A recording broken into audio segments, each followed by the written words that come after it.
This guy came into my life with a look of disgust as I ate a whole pork chop in front of him in the second floor of Ziggiatinio. What do I even have to say for this fucking face? Absolutely nothing, that's what. After his inviting me to his little frisbee game in my third year and not texting me on and on, that was it for me? What was I waiting for? It's not going to be more hands-on. It's not going to grab my fucking hand and pin me down the bed he's been paying for 3 years. It's not even going to kiss me.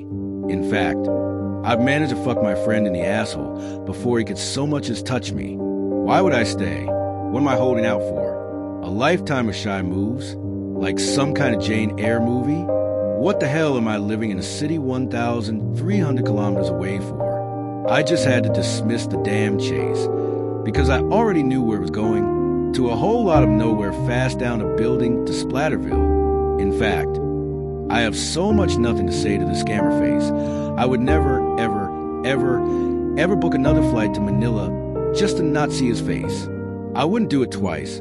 I wouldn't do it 3 times. I wouldn't do it 4. Seeing this guy on my messenger, I just thank the heavens I don't feel a single iota of emotion of his fucking face. Meeting me on the walkways on my way to my class, to the library. What the fuck is this guy on that I would believe he's supposed to convince me to invest my time, my city's money, and my emotions on something that I can get for half of $5 in the corner lot? It disgusts me that I have to stand here and look this guy in the fucking eyes.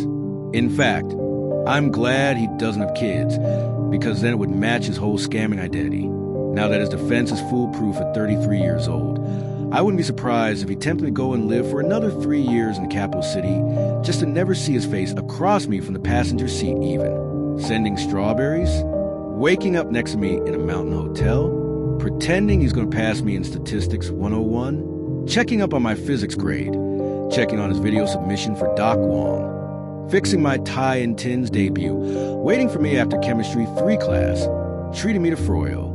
It's disgusting that he would even talk to me about movies and series, because he's never going to move out. He's going to stay in his mother's house for all his fucking life. Saying, "Excuse me, I'm just going to masturbate thinking of your fucking face," while my mother's in her master bedroom. Where would I stay? With my Annie in her United Nations condominium? What kind of offer is he getting at? That I have to spend a fucking fortune on his offer? There's no way in hell he's going to hatch up an offer that he can't make up for by blocking me on Facebook forever. So I won't see his fucking puppy-faced dog eyes ever again in my entire fucking life. I don't like how he goes about his communications. I don't like it. I don't like it one bit. I don't want to have to hear it every time I see him online. I knew I could get better offer. I just knew it.